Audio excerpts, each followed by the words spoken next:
Hey there, it's Dr. Guerrero, and I just wanted to walk you through some information about your genetics project. Um, Tell you, first of all, how to locate the information and the expectations, and then kind of give you an idea of how to put it together so that you do meet the criteria and that you can stay organized. In the event that you are not in the class that I have pulled up right now, no worries. It should look very similar to this to an extent. And if you have a different instructor, it may be organized differently, but the criteria should be the same. Okay, so within the class, if you go to content, in the content menu, you scroll down, it will say genetics project, and then it will bring you to this screen here. The genetic project instructions, you are going to pick a single genetic disorder.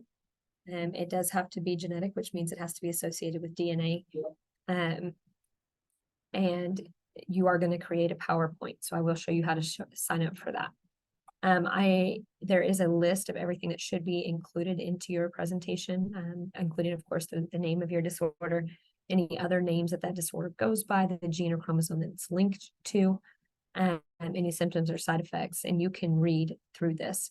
I do want to speak on the prognosis of having the disorder.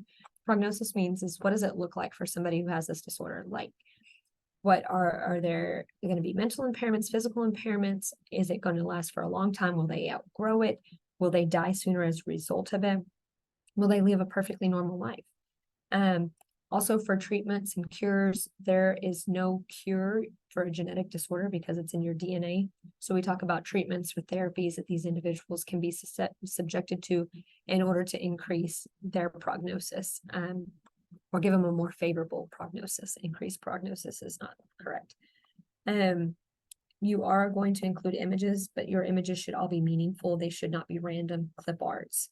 PowerPoint will make suggestions. Hey, why don't you include this? There's nothing wrong with having a background, but you shouldn't have just a random lab of test tubes and just because it's science related. Making sure that whatever images that you select are meaningful and are informational towards your project. You do have to include information that describes that image, the explanation of why you chose that image, and any consequences and implications as a result of it. Okay, and I will kind of show you what I'm talking about. Your information should all be cited because you are doing some type of research. So you're giving credit to those that you found the information from. And you may not say, hey, I chose this disease because my brother suffers from it.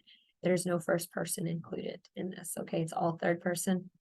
If you follow the guidelines that I'm giving you, you should not have an issue with plagiarism, but you cannot have a presentation that has a similarity index of over 40%. So please keep that in mind. When you're choosing your topic, there should be a discussion board type setup where you can click on discussion projects or genetic project topic selection. And when you click on that, you will create a thread. And when you create a thread, you need to put whatever disorder you are going to do as your topic in the subject line. If someone has already selected that condition, then you cannot have it. Okay. If you decide to yourself, hey, I'm not going to worry about this and I'm going to procrastinate and do it at the last minute, and you happen to do a topic that has already been selected, your project will not be scored. Okay, so please make sure that you follow those steps. After you make these, I know that I will look over them to make sure that what the condition that you did select is a genetic disorder. So just making sure you know how to select your topic. So all you would start a new thread and then put your disease as the subject. Okay, also here, there should be a link that takes you directly to the library where you can find information. Okay, I did want to kind of go over what the PowerPoint should look like. Right here, showing this. You should have a title slide or a cover slide that has your condition, your name, your course and section number, and the due date. Even spring, fall, summer, whatever term you're in. And then just like is laid out in the information that should be included, that's how I would lay out my PowerPoint, just because the rubric goes right along with it. Slide 1, names for the disorder. Down syndrome, I chose that name, but Down syndrome is also called trisomy 21. And notice how I have that cited, because I didn't know that until I did some extra research. And I'll show you what I mean by that in just a moment. Slide 2, the chromosome associated with Down syndrome. So I am showing that it's the 21st chromosome. This way I can show that it is a genetic disorder. I've also included an image here. And remember how I said images cannot be random. So because this image is meaningful, I have a little description beneath it, and I say pictured above is a karyotype, or you could even say an image. I just happen to know it's called a karyotype for an individual with Down syndrome. There are 3 copies of the 21st chromosome, so you can see that, and it's circled. The implications for this individual are both mental and physical. And then I cited where I got this image and this information from.